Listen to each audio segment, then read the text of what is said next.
Hey everyone, welcome back to the channel. I'm Cheyenne. And I'm Heather. And on tonight's murder menu / chopping board is the Happy Face Killer, aka Keith Hunter Jesperson. Keith Hunter Jesperson was born on April 6, 1955 in British Columbia, Canada. He was a middle child. He had an older sister, older brother, and a younger sister and younger brother. His father often punished Keith by hitting him with a leather belt. Keith grew up in Chilliwack, Canada, before moving to Sheila. I am butchering the fuck out of these names. Washington. It's okay. I butcher them when I'm in. No pun intended. With his family. When he was 12, at school, Keith was actually bigger than most of his classmates and was taunted.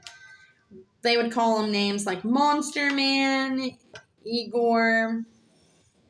As a child, he also had a tendency of being very cruel to animals, which is kind of like serial killer routine. Yeah, that's part of the McDonald's triad. It really is. He killed cats, snakes, and under the disguise of hunting, inflicted pain on creatures such as deer, rabbits, coyotes. Keith committed his first murder in 1990. His victims, who he often raped, strangled, included short-term, basically like sex workers and a girlfriend. Yeah. He left bodies in between Oregon, California, Florida, Nebraska, Washington, all while, and he was able to do that because he was a truck driver. Oh, gotcha. Yes. So he could just go state from state and not get caught. Yes. Also, Washington, while he was working, before he was identified as the serial killer, he anonymously confessed to his crimes. In a message that contained a smiley face.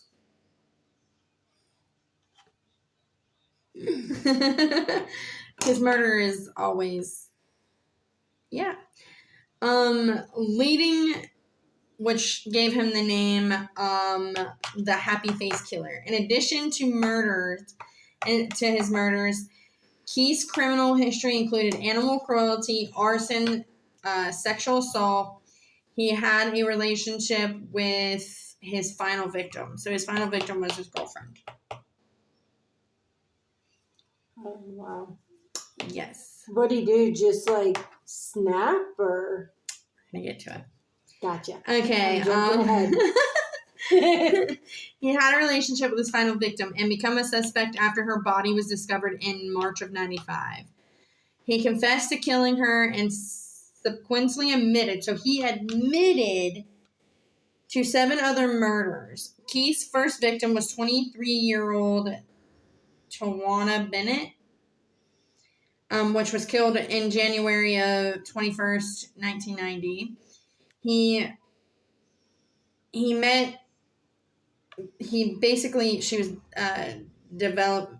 was disabled, developmentally disabled. Oh, gotcha. Bennett while out drinking and convinced her to go back to his house, where he then assaulted her, beat her, and strangled her. In the summer of 92, Keith met Claudia at a truck checkpoint, but I'm assuming like a rest stop, kind of like a halfway place. In California, her body, which he had strangled, tied her up, duct taped her, was found August 30th of 92.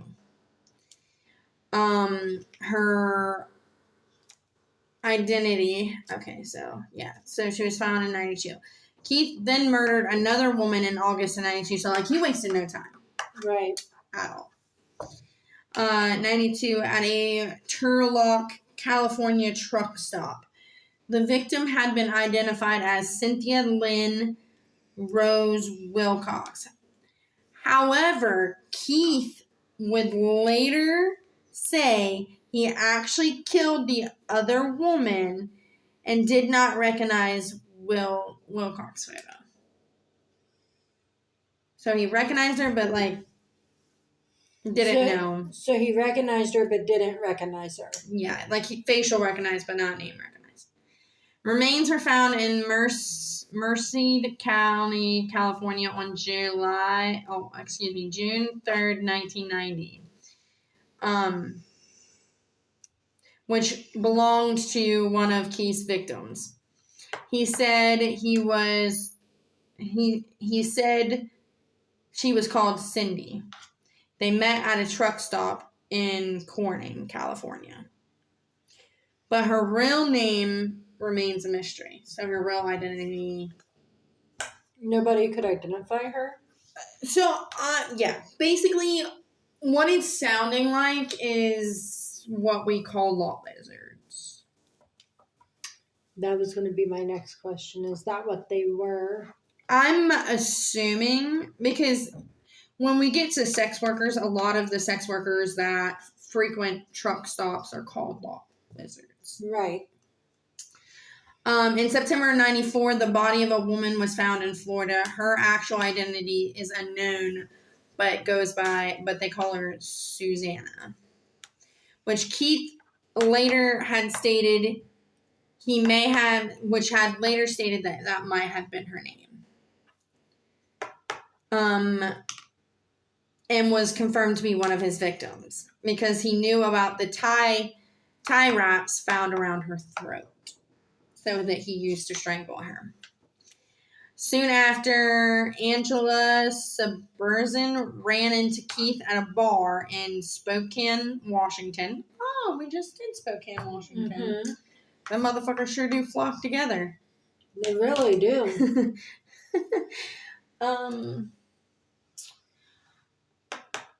We've covered a lot out of there. We did. We have. In January of 95, she traveled east with him in his truck. Okay, so he basically said he strangled her because she wouldn't let him sleep. So was it because of sleep deprivation or just... I think he just liked it. Gotcha. Yeah. She wouldn't let him sleep. After the murder, Keith remembered they'd spent days together and he'd let her use a credit card. He decided to drag her body underneath his truck to impede identification. So he cheese grated her ass.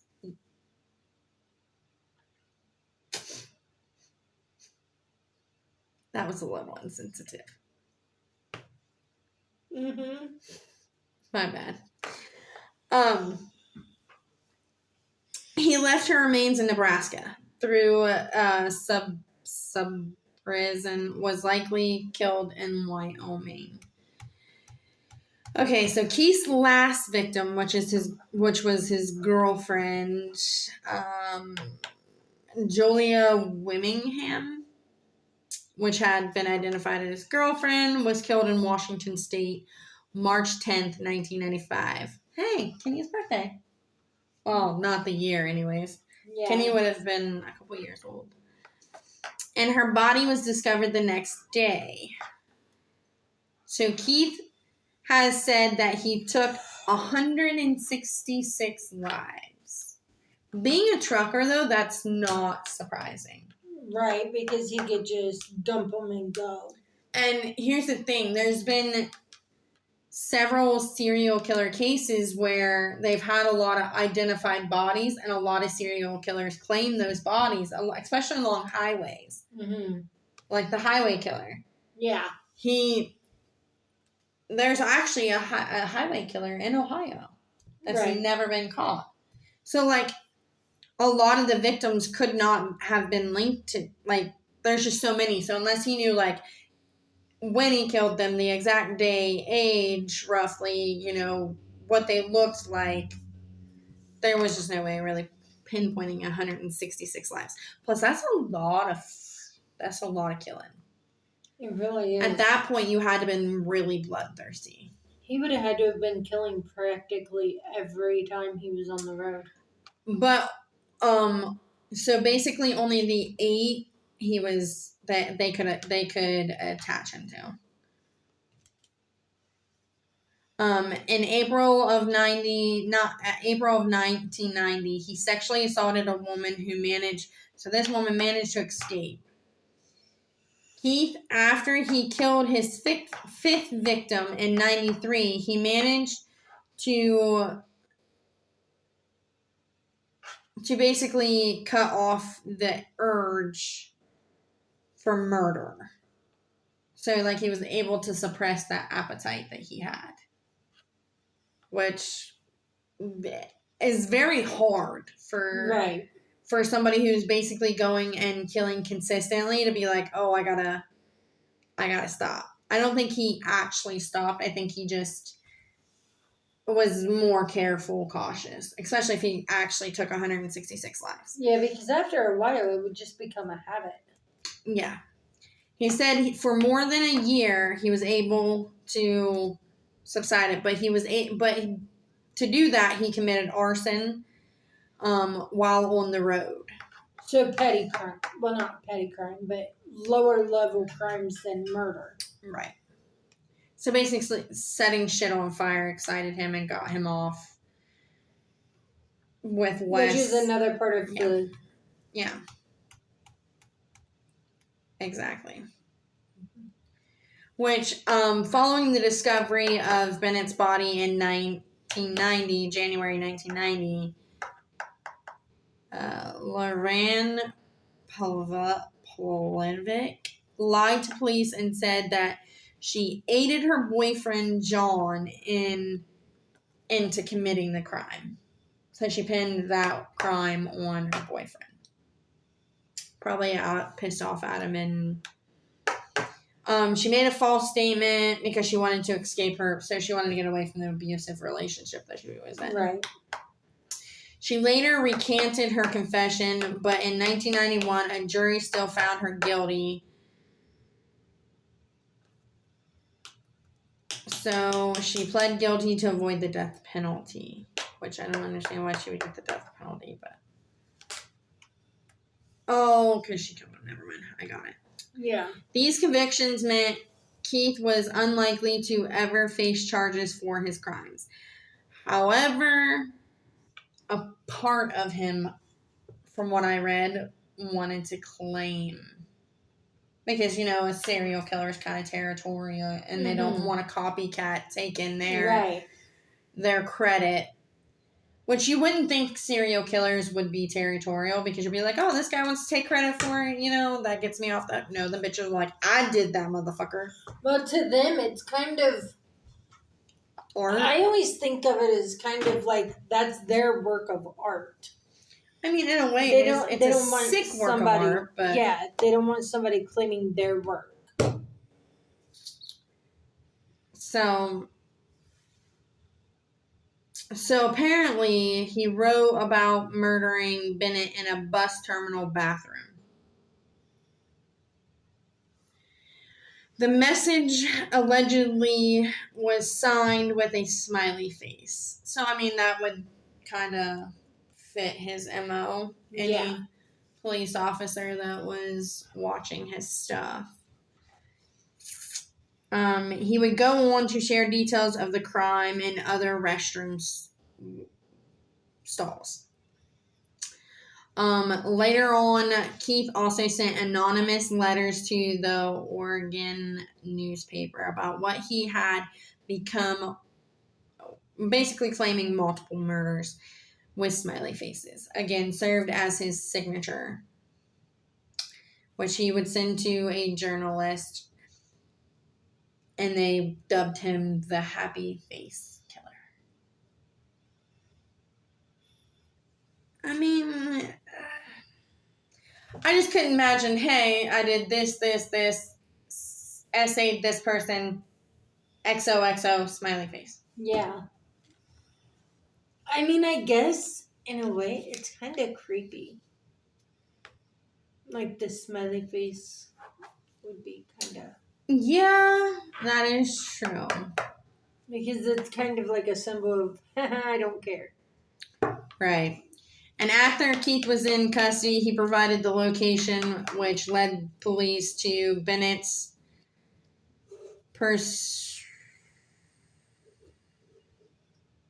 So basically led to Bennett's body, which only the killer would have known. Which that is true. Only the killer would have known.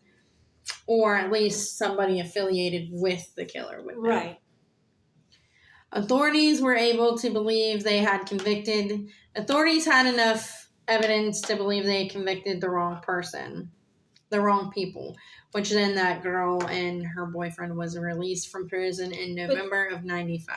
But then shouldn't they have got in trouble for false? Well, they probably chalked it up as time served. Oh, yeah, because you don't get much time for, like, falsifying information. Now, a lot of times they I mean, don't and really... especially if you're going to tell on yourself saying you killed somebody and you didn't. Right, and I think a lot of times in this case that the police wasn't really worried about the pettiness behind it, more as if they brought the body home to the family to convict this said person. Right. Who would only have details about certain things. Because I'm sure the police weren't going to release his signature to the public. Yeah. Because they'll only release so much of the story. They hold back some to see if you get a cocky serial killer like that was like, oh, you forgot a detail. Kind of like the, can you track me from a flash drive? Oh, God.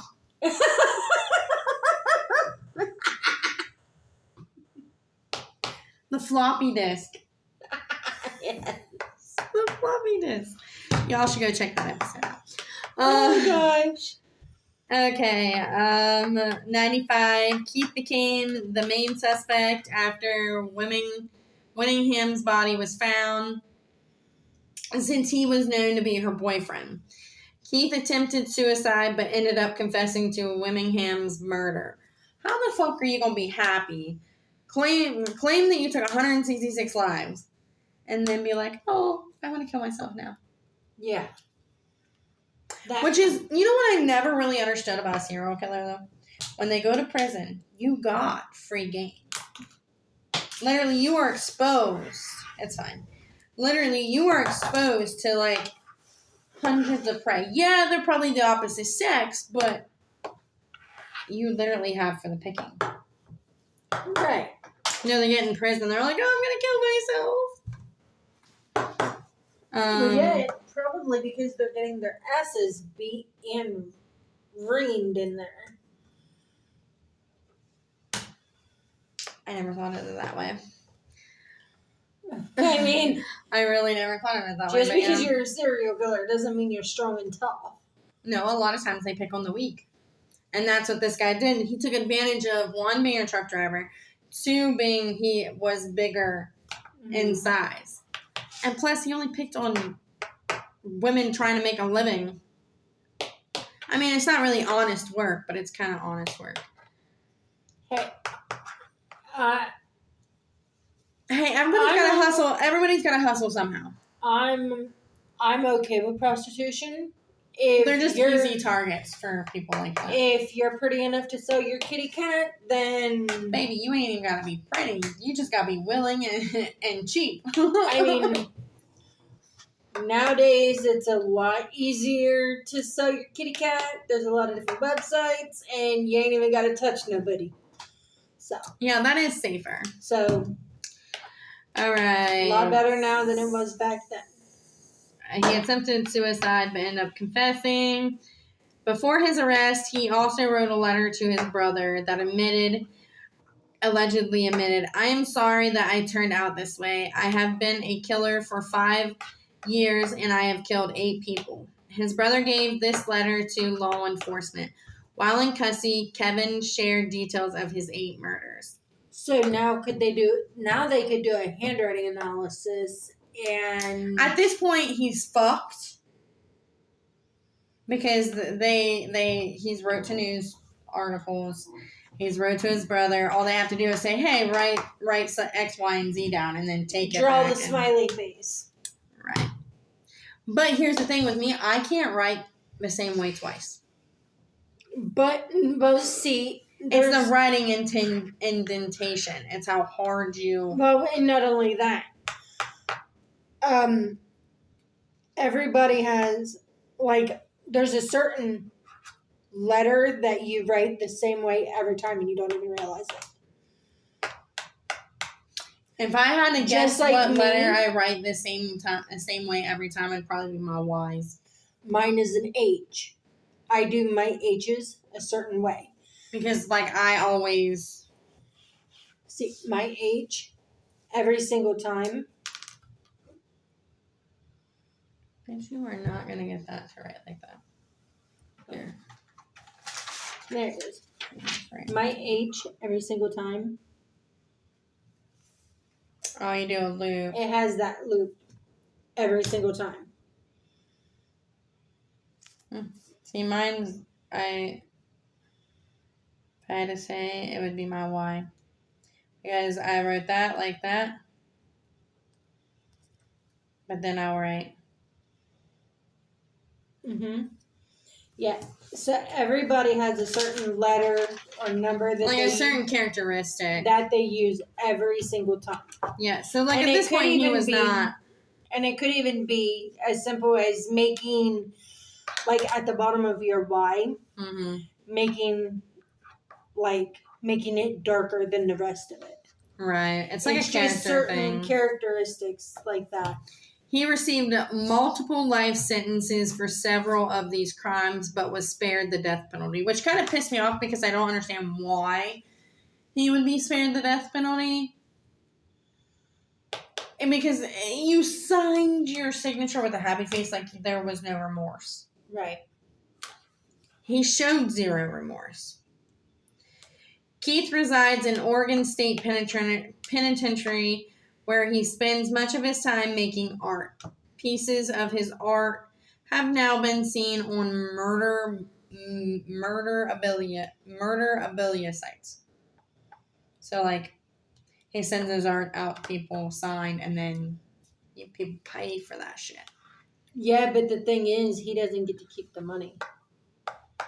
No, but why keep the money when you're just getting to, No, that money that would go to the victims' families. But that's the thing, though. If they're being sold on murderabilia sites, they're being sold by fans. Those fans can either be pocketing that money or sending that money to be put on his books. Oh, yeah. So Keith did marry... He married a woman named Rose Huck on August 2nd of 1975. He had 3 children, 2 girls, 1 boy. They divorced in 89.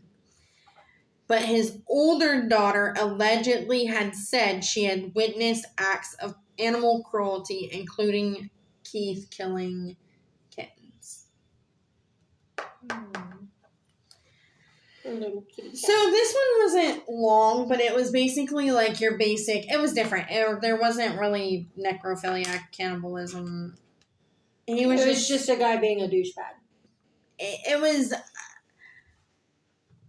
a guy who was taken advantage of and then got bigger and got stronger and decided that he had a taste for certain... acts of nature and decided he was going to act on them, but it doesn't really specify what. There really wasn't a reason to why. He didn't have, there really wasn't a reason. He just had a knack for killing things. Which once again brings the theory up, are serial killers born that way? And honestly, I think so. I think there is a certain gene or a certain... I believe some are, but also some are made. Oh, yeah. Some are definitely made, but I also feel like there's a gene that gets crossed somewhere, or a chromosome, not a gene, a chromosome that gets crossed somewhere. in certain ones, and it causes them to basically just have a different aspect of life, and their aspect is torture and Some violence. people are just dicks. He probably had a small dick complex. That's probably why he tortured. Probably. That's probably why he had to pay for sex. He probably didn't pay him, considering he killed them. True. All right, guys, that's going to be a wrap on this week's episode. Once again, I'm Cheyenne. And I'm Heather. Make sure you like and subscribe. Check us out. Catch you on the next one. Bye.